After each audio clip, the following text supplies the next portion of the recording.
The CGA Tour, a podcast unlike any other. Now your host, Glen Alexander. Hello and welcome back to the latest episode of the CGA Tour podcast. As always, here I'm your host, Glen Alexander, hence the name. And I am joined by two very, very good, I'd say friends, but better than that here because one's, of course, family and my dad here, Kerry Alexander, rejoining the show. And then, of course, my godfather, but also fraternity brother of us, my dad and I as well, Tom Perkins joining. So, Tom, how's it going? Going great. Thank you very much for having me. Yeah, of course. And Dad, how's it going as well? Doing well. I'm really enjoying this OSU football season. Yeah, well, that's what we're going to talk about tonight. Is basically go through several different topics about Oklahoma State football here, but one kind of a season prediction, how the last two games in, and then after that, get into kind of the history of Oklahoma State football, because I want to provide a broader idea of everyone who's on YouTube and all type of stuff. Hey, it's been the last 5 years, it's all that matters. Whereas I do want to bring on recent Oklahoma State, alums, I guess I should say, and graduates, and all three of us, but definitely my dad and Tom, who went to college at OSU in the 80s and graduated in 86. Am I right in saying that? Correct. 86. And have followed OSU since. So have a bigger history and can kind of give a better story of how this program's been built over time and what expectations should be, at least reasonably, in my eyes here. So that being said, I'll ask, Tom, I'll just lead off here and ask you, of the next two games here, we've got, coming up this weekend here, we've got Texas Tech. Of course, we had the bye week beforehand. And then after that, we've got at Colorado on a Friday. What do you think happens to the next two? Tell you, I'll start with the Colorado game first. I think that's going to be a really tough one for us to win. We're playing in Boulder, which will be a challenge. It looks like that Colorado could be in a position to go to the Big 12 championship game, depending on how that game turns out and how things happen over the next couple of weeks. So I think that will be a really tough one to win. I think a more likely win could be against Texas Tech. Tech's been a little bit up and down. We've seen them play really well and then also seen them lose some games that you think they should win. They do run the ball really well, which has been the Achilles heel of Oklahoma State, especially the last half of this season. So that, could pose a problem, but we are playing them at home. And if anybody, wants to try to close this season on a positive note, we need to close strong with Texas Tech, especially being a home game. That'd be a good way to wrap up the home season, if you will. And I have to believe that everybody associated with the football program wants a victory in that particular game. So I'm hopeful that we can win at least one of the next two. Yeah, Dad, what do you think happens here? I think we go for two, and I'm not sure that the Colorado game will even be remotely close. I mean, I don't know whether they got a couple of players that are looking at All-American status, draft picks. They're looking at, who knows? I think the attention for the Heisman is probably directed at, maybe out Oregon with Gabriel or a couple other players that are pretty hot, but you never know what kind of hype that'll come out of that. So I see that as being a very difficult game. And I don't know if I see the team. I mean, I guess I'm the optimist a lot of times in these discussions, and I'm not seeing a whole lot of effort. I'm not seeing a whole lot of reason for optimism that the team will even be competitive.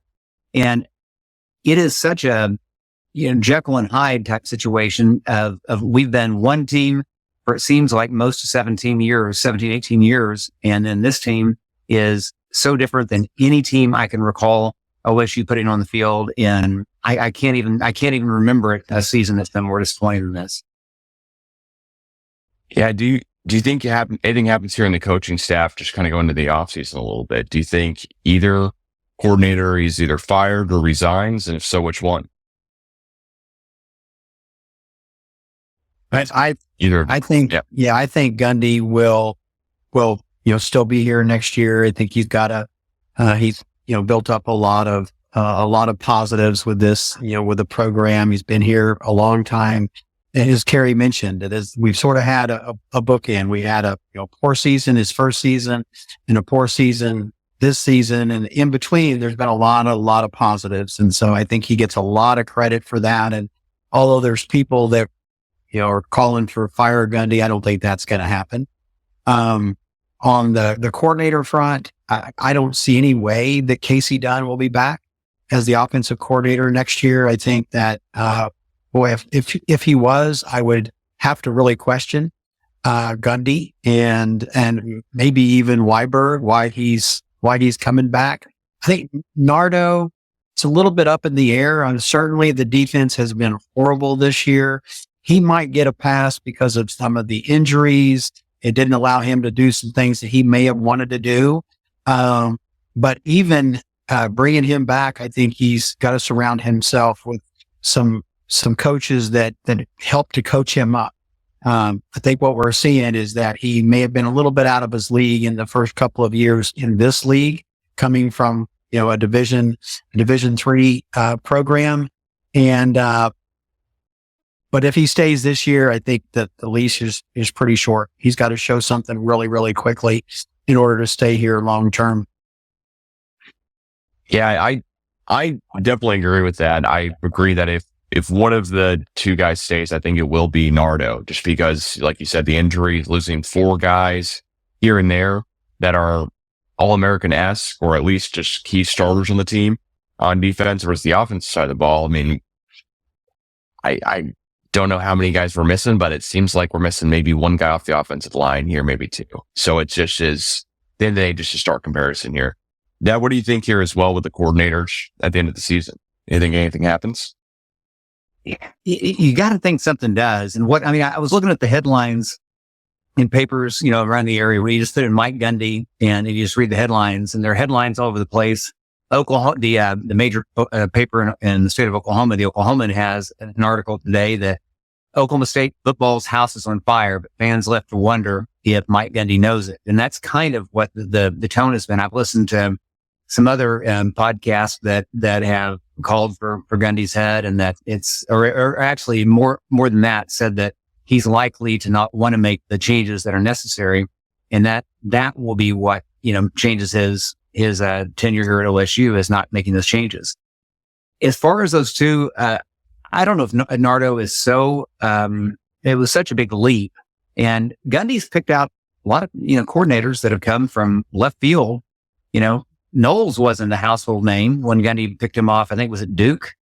Pulled him in for to be defensive coordinator, and now he's the best in the country probably. There are 2 or 3 others that he's pulled in. Even Hogerson, who had many stops, but has done really well as coordinator. For me, at least, I kind of wonder if Kasey Dunn is at the stage of his career where he would be willing to take a step back to be wide receivers coach again.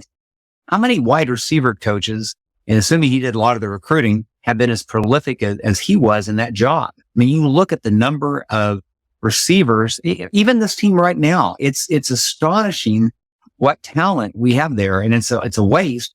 Dribbling looks like an NFL guy. No doubt about it. I'm not so sure that Shetron develops into that. He was certainly supposed to be along that path. There are a couple others that are up there, but the one that really, just stands out is Presley. Brendan Presley has the record over 5 years, not 4, but has the record for catches as a Cowboy. And he may be up on the Mount Rushmore of OSU. When you think about what he's done this year is not much fun, but he was a major player in the 21 game, returning a kickoff for a touchdown when it seemed like things were dire.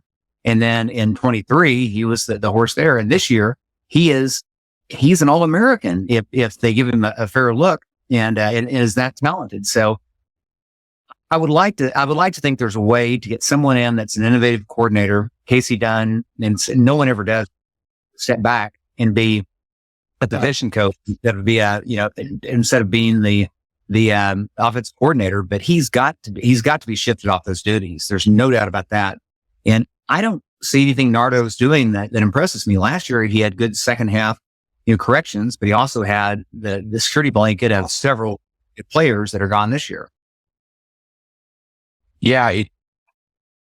It's one thing for me where I think that Garrett Ringel was really supposed to be built up to be the guy to replace Spencer Sanders, if I had to guess. And that not happening as quick as any Oklahoma State fan would have wanted caused Alan Bowman to be the second guy who was the, hey, just in case Rangel doesn't take that leap over the offseason, backup. I think that's why we had a quarterback controversy last year, why it lasted 3 games was, all right, let's see if Rangel can give us something a little bit.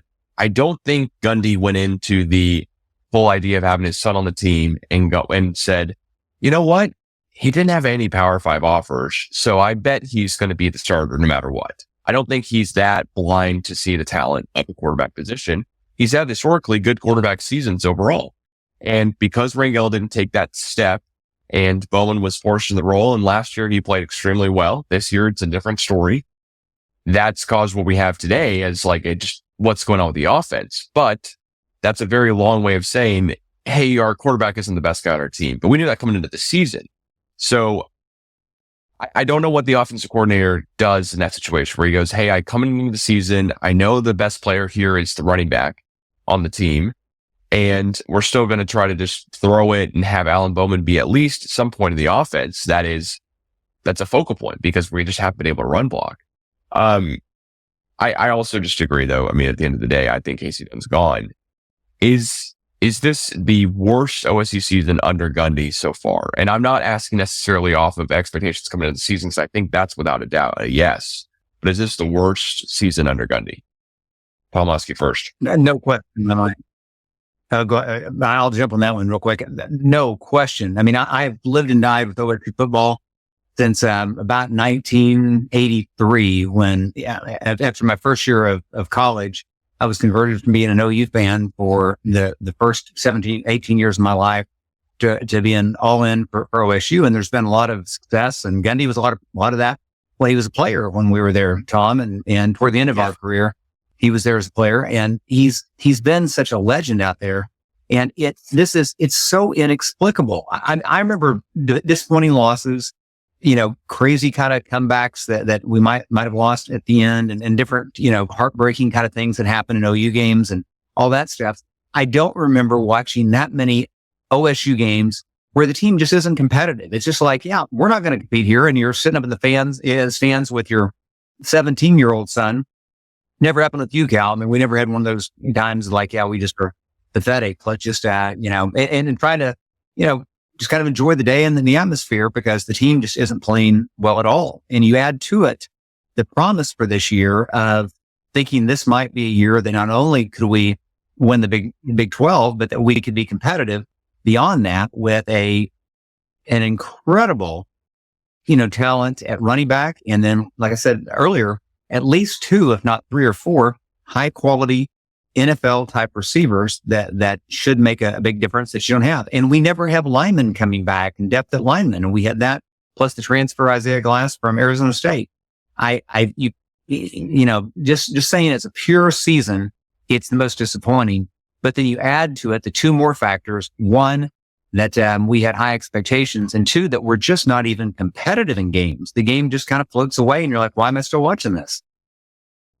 Yeah, I agree completely. I mean, this is by far the most disappointing season under Gundy. If you think about, Gundy's tenure here, there have been so many really, really good seasons that when we had a season that was, 7-5 or 8-4, everybody was wringing their hands and really upset and something's got to change. We didn't realize how bad it could get at that point. And this is how bad it could get. This is about as bad as it could possibly be. Yes, we won 3 games, but they were all non-conference games against teams that, now it looks like are either middle of the pack or lower middle of the pack in the SEC, or, teams that have very few, at least in Tulsa, a team that has very few wins. So this has been really, really bad. And I know, Calvin, you mentioned, against the expectations, even worse than I think anybody would have guessed. To go into a game against TCU, who, they've been having sort of a down year by TCU standards, to think that we didn't have a chance at all.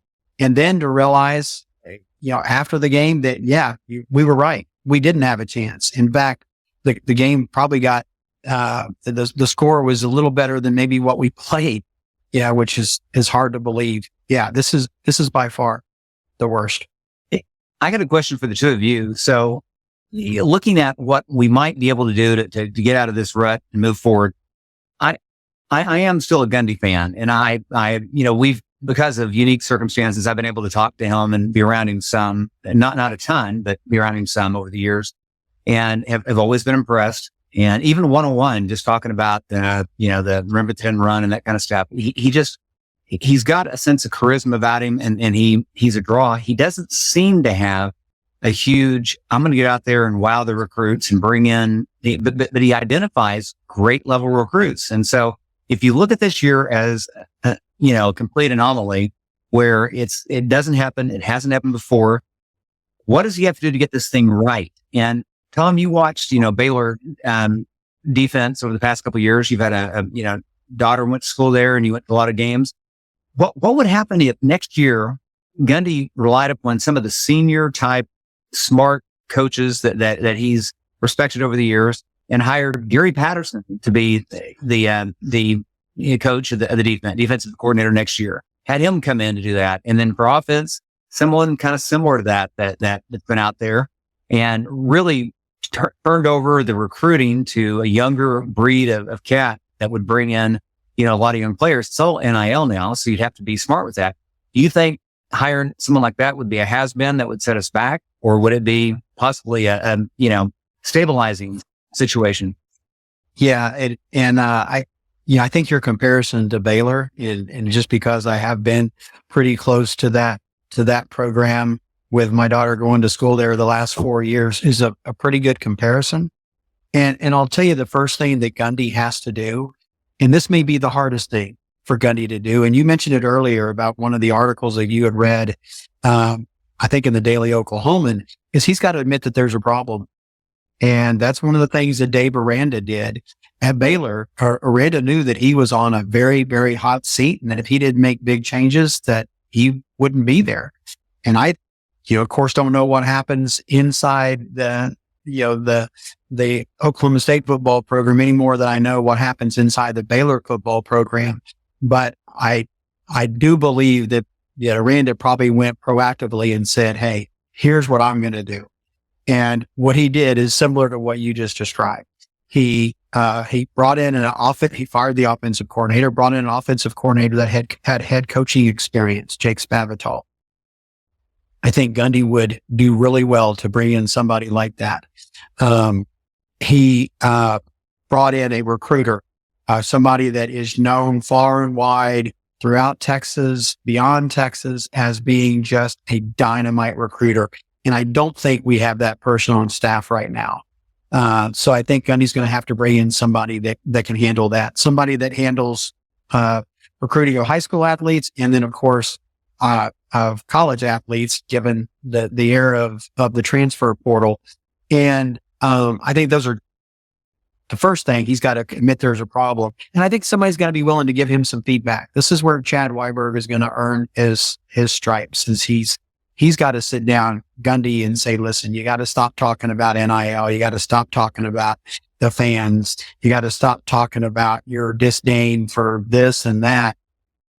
We've got to project a different image. And that's an image of somebody that's, ready to turn this program around and has a real plan to get it done. And then he's got to make some changes in his staff. Yeah. I think the last time Gundy got checked after the whole OAN deal with Chuba, then that 2020 season, we go 8-3. The next year we go 12-2. I mean, it seems like, hey, maybe he just needs another kind of wake up call and just a real stark realization of, hey, what you're doing just isn't up to par. It's not up to our standards at Oklahoma State. I mean, it's just a point where he's got to make a change here, and it's got to be substantial as well, not just to appease the fan base and people holding up signs at basketball games like yesterday and seeing over social media, but just really just to provide a great point and a reference of, hey, let's get back to reality here. You're supposed to do a lot better this season. In fact, better than any other season you've had before, really. And instead, you're on the other side of this. I mean, maybe the 2011 season, maybe the 2021 season were bigger expectations. But I really think this is on par with those, if not just a little bit better on the whole conference winning when there's a championship game versus 2011.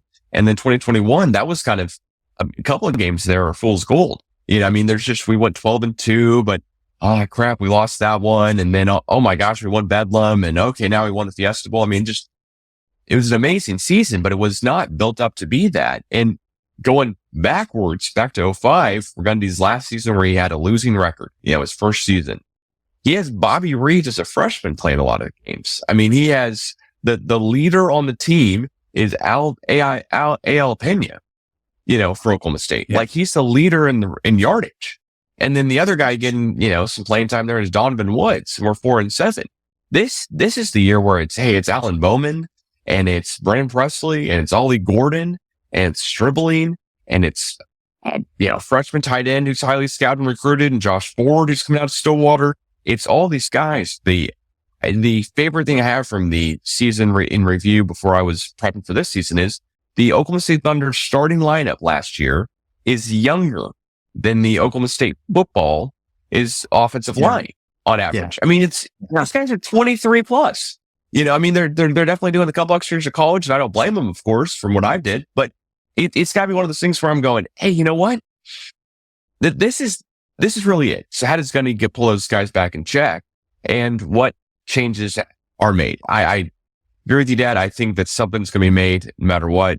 I know Tom agrees with you too there, but I just think it's going to be one of the coordinators, and maybe Nardo gets a little bit longer leash. But Gary Patterson's the name I come up with too, of, hey, who would be the guy here at DC or somewhere else to come in and kind of test Gundy a little bit? Because I think that always helps when he's got a guy who's maybe getting a little bit bigger of an ego than he does on the coaching roster. When it is a guy who's like, hey, I gotta kind of make sure everyone knows this is still Gundy's team.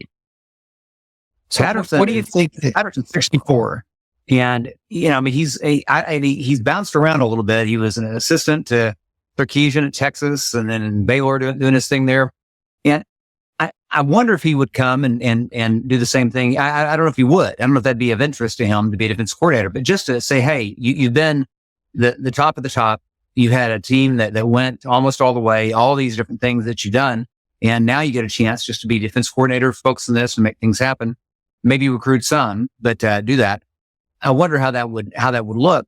And I still look back. I still look at what's going on right now. And I think that the hubris out there with Gundy is of concern. When you hear the press conferences and his dismissive attitude, I don't know if it's that bad, but nationwide, he's being poked at almost as bad as he was with I'm a man, I'm 40 with his comments about, the fan base that complains are a bunch of losers, can't support their family. And, it's not the way you want to come across. Now, not everybody responds well to that. So you look at, if you look at the season, what was the parallel? Oklahoma State, I think, has even though other teams have won Big 12 championships, they've also fallen way down. Oklahoma State has been for 18 years steady and I think over that time, much more fun to be an OSU fan for all those years than it would have been to be any other fan other than maybe OU when they were in the conference, because we beat Texas more often than we didn't during that stretch. TCU, Baylor, they'd go way up and way down and scandals and all kinds of, stuff like that. Gundy's kept us where we've been packed houses, a lot of fun and all that kind of stuff. But you kind of look at the attitude and you go, what is it with coaches? Do they have the hubris to maybe calm down and act better? The program that I think we thought would be our major competitor would be Utah. And Utah's last one in the Big 12 was a, single digit victory at Oklahoma State, which we thought we should have been 10 times better. And in hindsight, we should have. They've been awful. They've lost every game. And then in the last game, Gundy had a couple sound bites that were awful. And then I really wish I could get him, pull him aside and say, hey, it's not this hard. Just play the game, say the things you need to say and take accountability. Look at what happened to Kyle Whittingham and his AD and how differently that played out versus, Gundy's worst and Chad Weiber, who's about as big a class act as exists. Whittingham finishes his press conference. I mean, they've lost like a ton of games, and to get that bit out of shape about, oh, it was an officiating call or something else.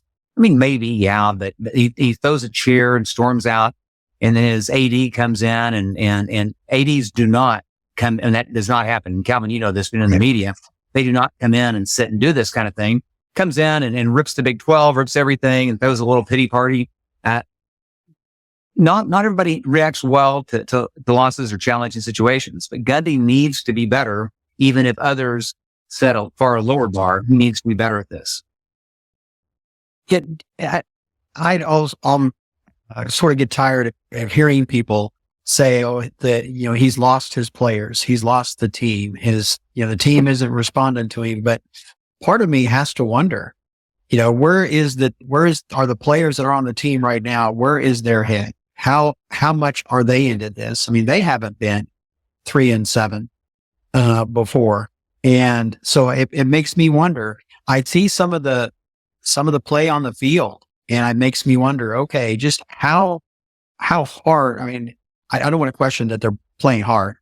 I think they're playing hard, but how hard are they playing? How I watched. I think I've mentioned this to both of you. Obviously, not on this show, but before. But Kendall Daniels, great athlete, wonderful, measurables and a lot of great skill. But there's a lot of plays I see him sort of just running alongside, running backs that are picking up 10 or 15 yards. And I question, gosh, can't he close on that guy? Can't he? He just doesn't seem like they're giving quite the effort that I would expect they would probably be giving. At a point in the season when they're losing games like they're losing them. And I hate to call him out because he's not the only one, but I see it quite often that it just makes me wonder, okay, what, are we really giving everything that we can possibly give to turn this thing around? And maybe I'm way off base there, but just the way you're sort of reading body language and play on the field makes me wonder a little bit. There are gaps. Yeah, for sure. I mean, the Kansas State game is, I think, was a huge turning point for this team. I mean, after the K-State game, it seems as though we're done really quickly in games. It just some page turns, and it's like, hey, you know what? Let's give it our A. And then the BYU game, that we were rocking and rolling for quite some time, and we lost the game by 3 points. We were in it till the dear end. I mean, they had to score under a minute 30 to win it. And that's really the last game that I think, I hope it's not the last game this season where we are competitive, because I do think we can be competitive on senior day against Tech. And Tom, to reiterate what you said earlier, I do think there's a lot of hope and a lot of, hey, let's win one more game at home this year. Send these guys out on a good note, especially Presley. But I also wonder what's going on, because it seems like we're just really turning the page pretty quickly when it comes to just effort and schemes and everything else during games. I mean, there are some times where, okay, we're just going to run it here. We're just going to see what we got. We're just going to run it. And there's times where, okay, well, we're just going to make sure it's way out of hand. It's 24-6 before he put in the freshman quarterback. And I get it. Coming into the season, I don't think anyone thought he'd see any playing time. I mean, of course, no one did. Everyone thought Bowman would start the whole year. We'd be off, just riding, going to the sunset. But I don't think this guy was even going to see playing time here in Smith if we were up 84-0 against, Arkansas or Tulsa or whatever. I don't think he was going to see a second. It was going to be Flores and then probably Rangel. And this guy's just way down. So I'm not against Gundy just going, hey, listen, how many reps has he really seen? But at some point, you try to piece the fans, see the guy in there and see what he can do. But then I'd go back to the beginning of this, which is, it seems like it's the whole team. I don't think it's just Bowman playing badly. I don't think it's just one guy. And I don't think it's, only Kendall Daniels, excuse me. It's a lot of guys just going, all right, hey, you know what? 3-7, like what the heck? It's almost, hey, we've never been here before, so we don't know how to pull ourselves back up type of. Yeah. There's got to be a lot of enthusiasm out there that motivates college players. I mean, especially now with so much going on, and what gets them fired up. How do they play hard? What do they do? And we've seen teams at OSU that we didn't think were that competitive that would rise up and then have tremendous games, take out top 5 or 8 teams and win and do all kinds of things, largely on the, enthusiasm and a lot of passion. And I don't think they have that for whatever reason that's crushed them. And so looking at next year, what's likely to happen next year? Are we going to come back and have, a team that is anywhere near as talented as the one that is absolutely failing this year? There's a possibility that because of, redshirting and different things that Colin Oliver could come back. Ollie still has eligibility. There's a possibility that, some other major offensive players could come back and be a part of it. And Kendall Daniels is one that, as Tom said, is incredibly talented. That's the most talented player on the defense right now, I would think. I see if I'm Ollie, I might come back, but I come back and go to a team that pays me a big NIL thing and guarantees me a good line and some cohesion. The only thing that could disrupt that and change that momentum is not to continue to start a 7-year starter. As grateful as we are for last year, winning the Bedlam game last year was one of the most satisfying moments of my life as a fan in any sport, any level. That was so satisfying to walk off that saying, see ya, OU, have a great time on down the road. And we just beat you for the last Bedlam game. So I'm grateful to them for that. But, if we start, is it Maliawaki Smith? Is that close to how you pronounce his name? Malachi or something. I think it's Maliawaki. But anyway, he is an incredibly talented young player that had offers from all over the place. And he could get some enthusiasm going. And some of these guys might say, we got something going here and it'd be something to recruit for. If it's running out Alan Bowman until the third quarter and then giving this guy mop-up duty and watching Bowman fail to call timeouts against Baylor that might have given us a touchdown instead of a field goal, and watching Bowman forget to do stuff as a 7th-year senior, and then hearing Gundy in press conferences talk about Smith and say, well, when you play a freshman, that's what you get. He just couldn't throw the ball. He couldn't get rid of the ball, and it was intentional grounding, and we lost all those yards. That's what you get. No, that's not really what you get, because the 7th-year senior that's out there was making boneheaded mistakes too. Play the young guy, get some enthusiasm going for the rest of the year, and let's see if we can get something where we're on the upswing. At the very least, we see what our promise is for the future. Yeah, I actually go back a little bit here to the last time we saw basically a very young quarterback come in and take over, 2014, when Mason Rudolph down the stretch. I mean, that guy coming in, right? From what I understand, was a freshman, may have been redshirt, but True freshman. He's a true freshman. So it is one of the things where, okay. At Baylor in the rain in a very tough environment. Yeah, and listen, we didn't ask him to do a ton. Dax Garman threw the ball 277 times. And the other two guys who threw the ball on the team, J.B. Walsh had 36 passes. But really, Rudolph had 86 passes in 3 games. And that's not that much to ask for a guy to do. We're seeing the guys in the NFL for sure, but definitely college guys throwing it 40 times a game. We weren't bringing in a freshman quarterback to ask him to do everything. And it's all in his hands. That's all we can do. But a change of pace and something that could bring a little bit different dynamic, and at least they have to worry about the run, or they have to worry about the pass. They have to worry about whatever. But the worst thing that happens is that he really loses confidence and has no confidence going forward and it's just shot. But you know what? I tend to think that these guys who are high school age going on, who have been the best all around anyone's ever seen, that's how they get to this point in life. They're the best player on their high school team. They're the best player in their conference, if not their own, entire class and an entire state. I just don't think you knock these guys' confidence incredibly off kilter if you play them against Texas Tech on senior day. I just don't. I get it. Let's not start a true freshman against OU with playing no starts at all in a Bedlam game for the last Bedlam. I would get that situation. But starting Malachi or Milwaukee or Smith or however you say it, this guy had plenty of offers, plenty of places that I'm sure right now he's probably going, well, maybe. And next year he's got to know he's going to be in a quarterback competition at best. So let's get him out there, see what he can do, and give him some runaround to at least appease him if he is going to sit behind Flores next year, or if he is going to sit behind Rangel next year, whatever it may be. If he's that good, we got to do something to kind of keep him around, because I'm starting to worry about a mass exodus of the guys who we do have and recruiting class for next year.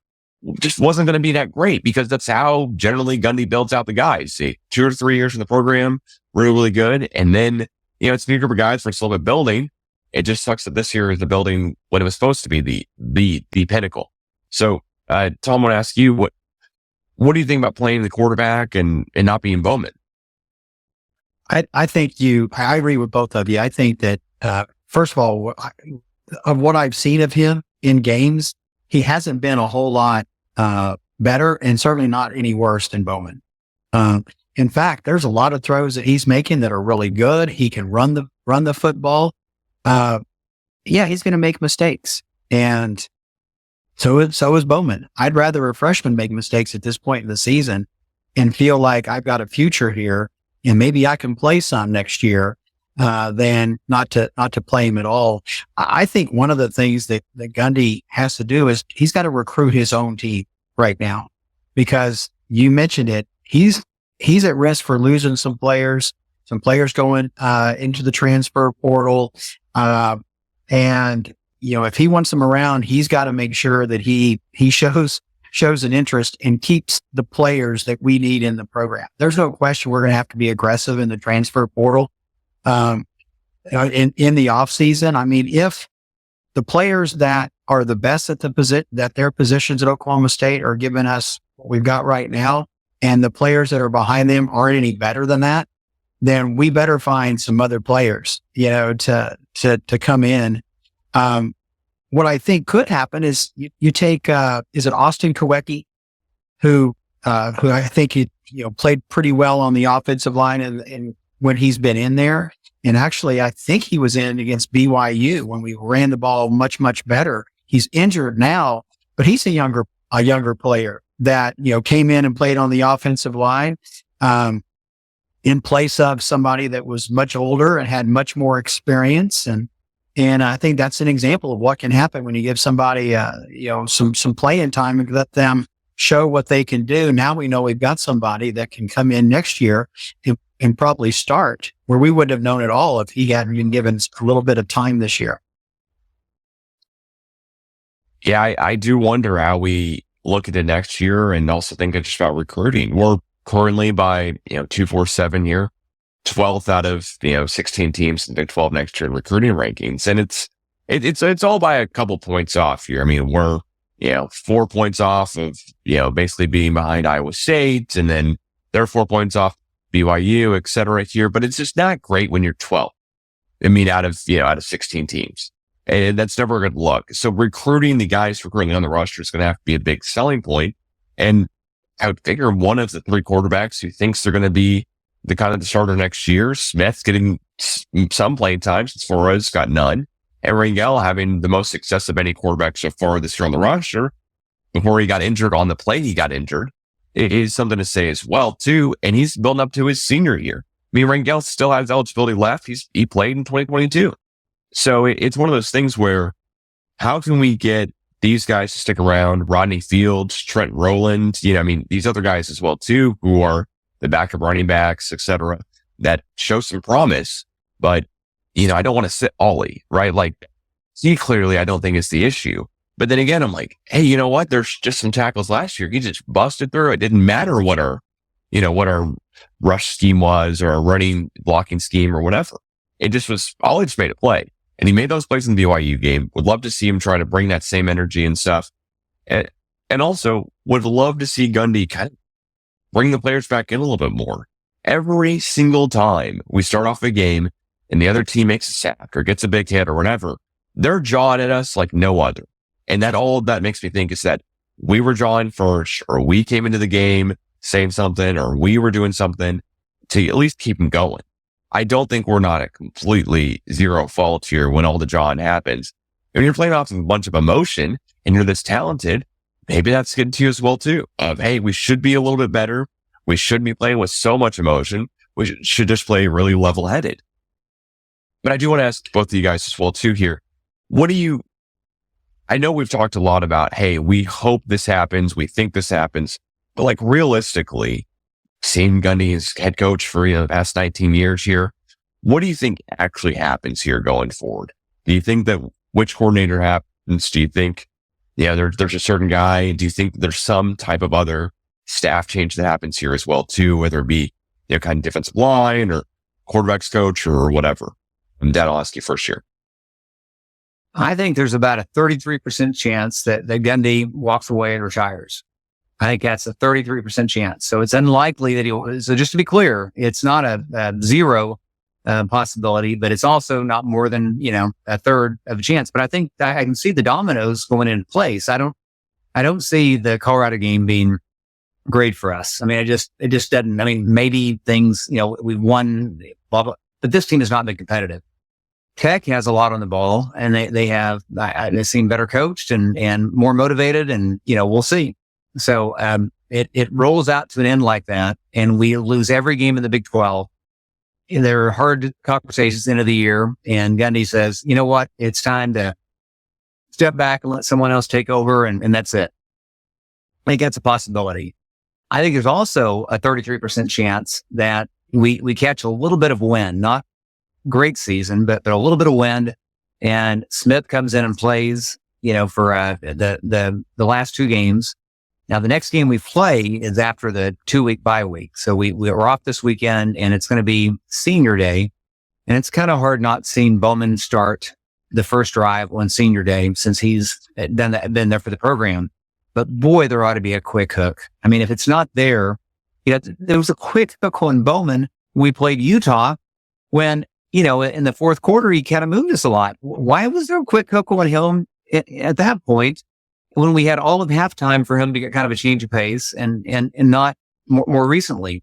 I would love to see Smith come in quickly, unless there's just unbelievably, great success and a fun game and Bowman's, going around the yard like he did last year at times.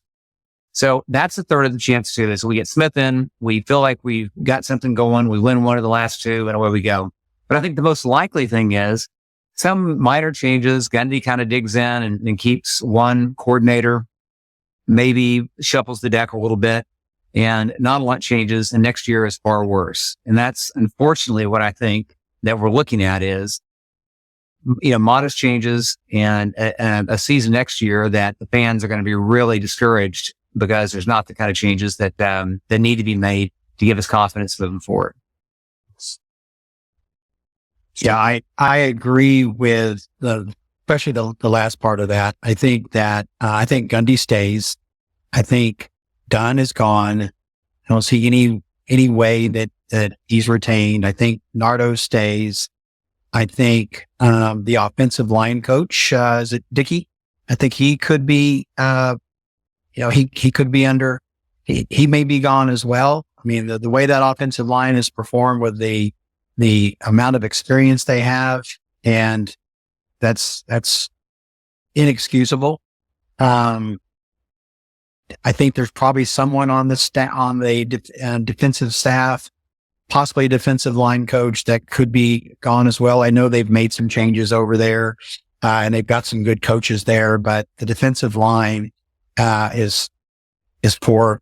I mean, we're making very, very few tackles by the defensive line, and as a result, our linebackers are having to make tackles. Our safeties are having to make tackles, and we've got a lot of entries back there. So I think that's going to be a problem.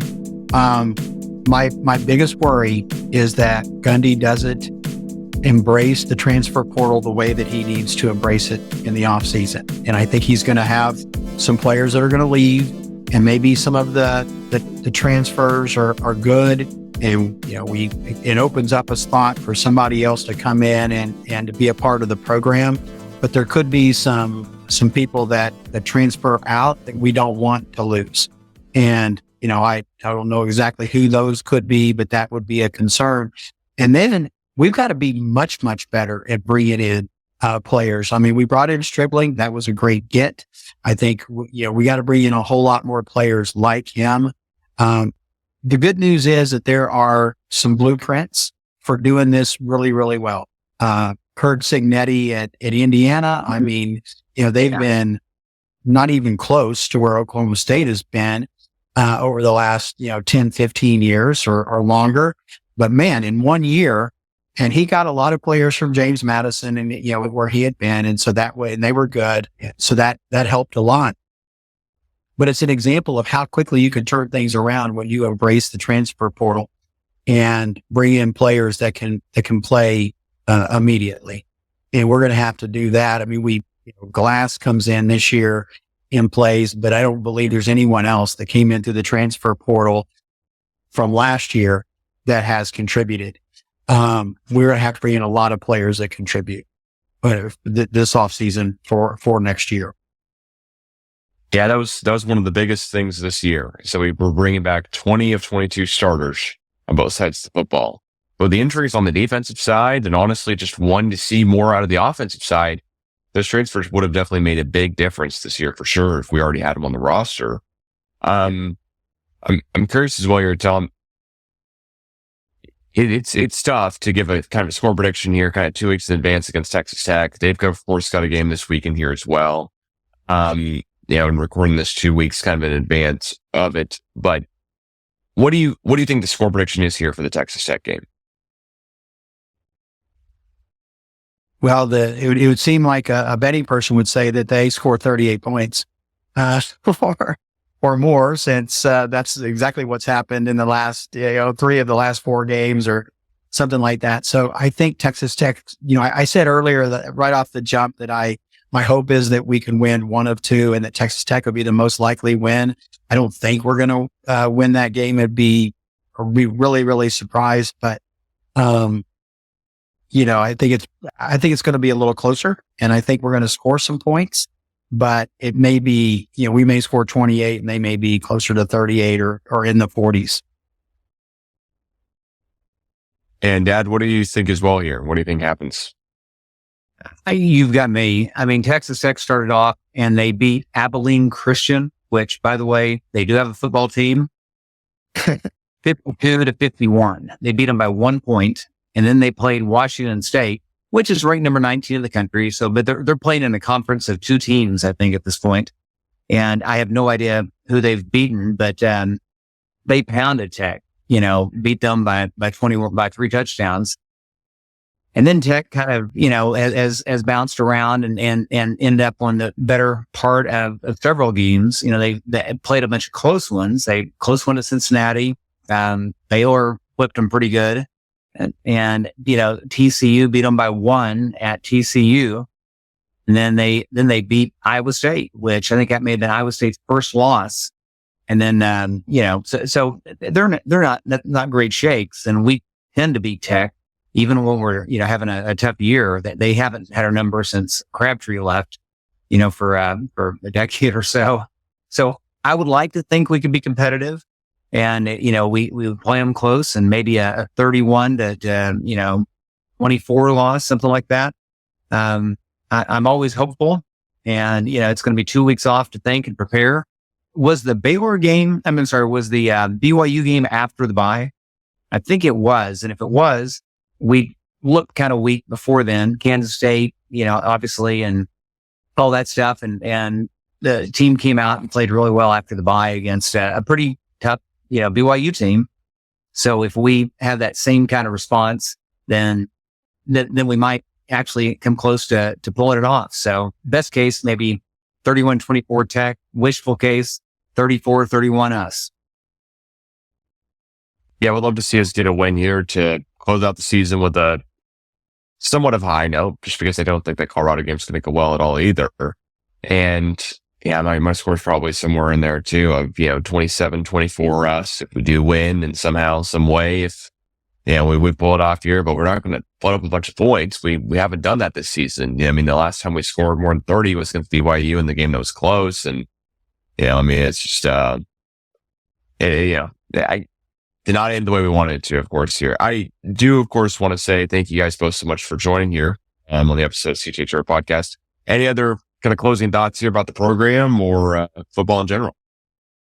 I know that this guy is not coaching at the moment, but he has a pretty amazing track record. You talk about defensive line coaches.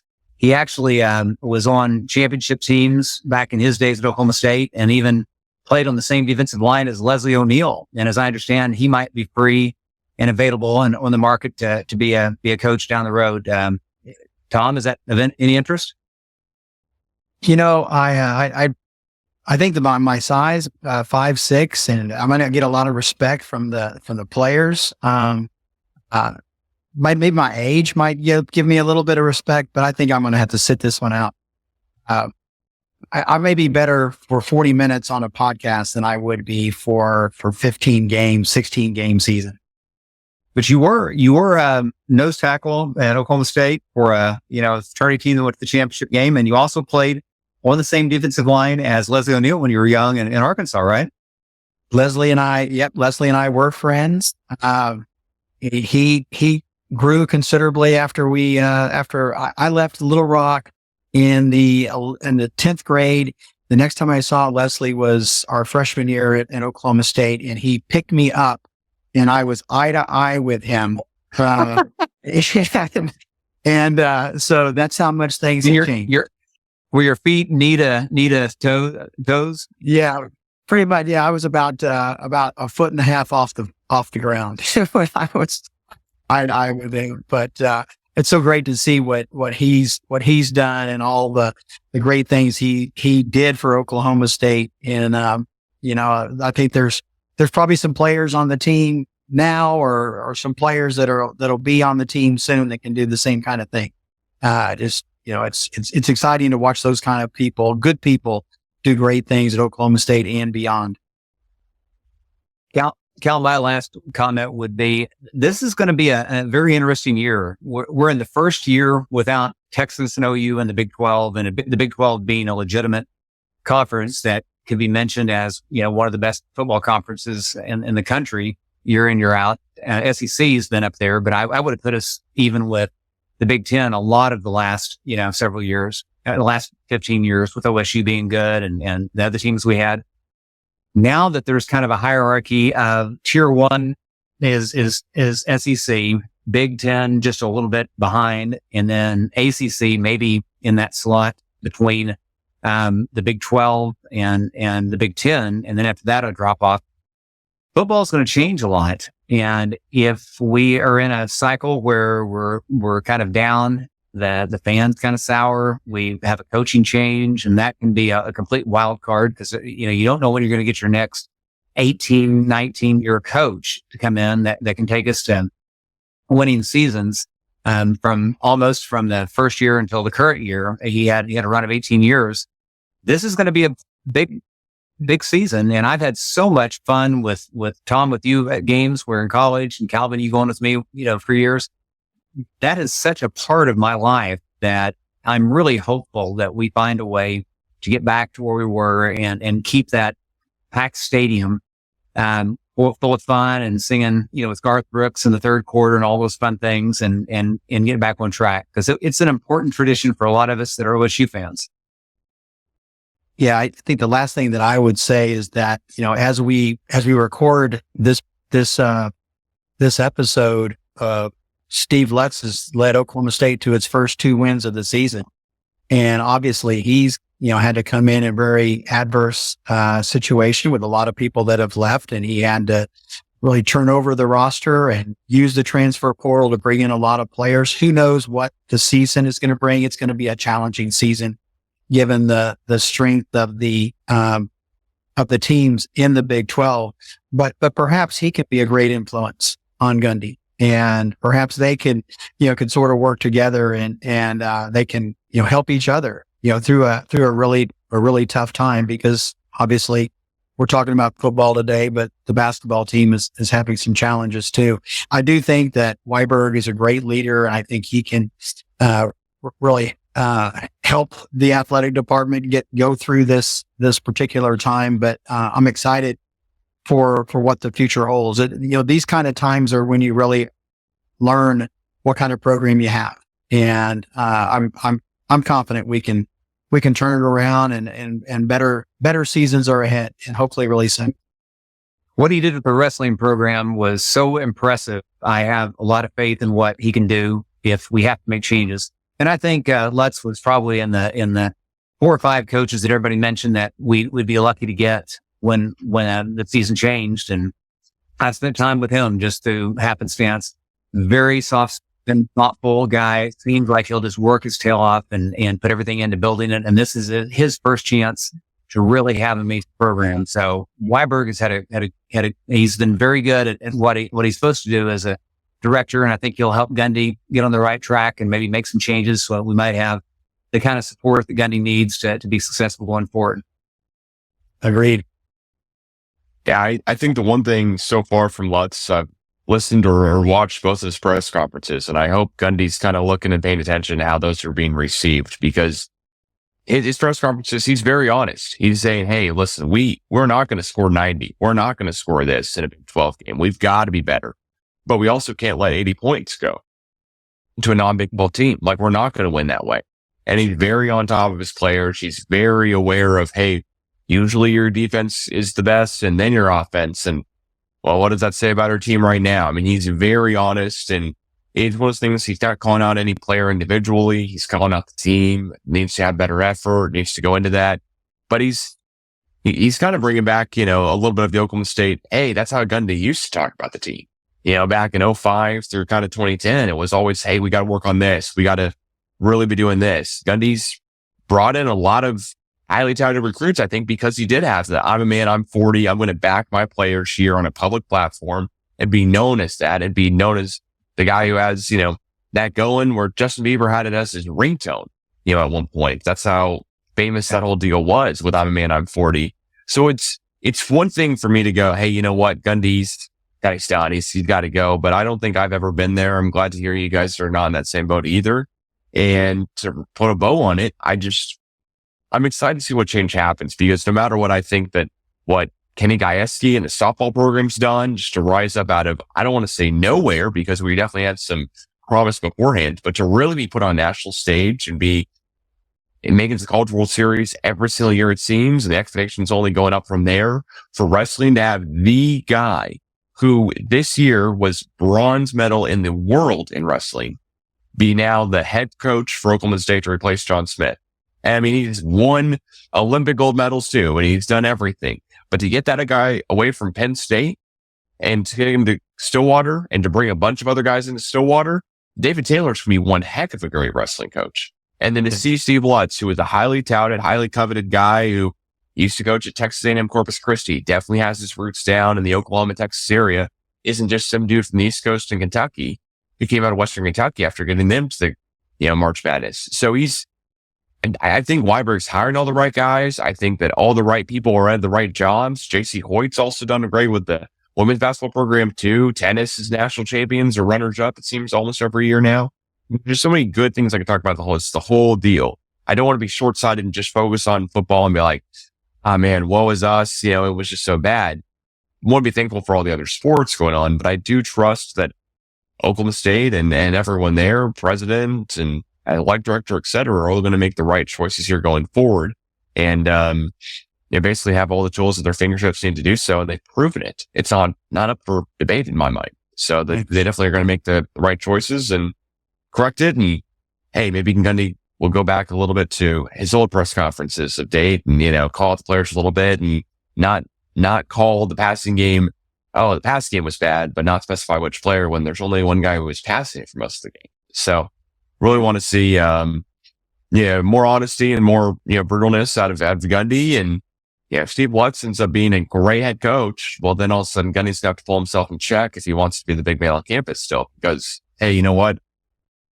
It's always a new day every single day. And the news cycle just keeps quicker and quicker. So that being said here, Dad and Tom, thank you guys so much for joining here on the latest episode of the CGA Tour podcast. If not already, please follow at the CGA Tour on Twitter, Instagram, and subscribe if you're listening/watching here on YouTube.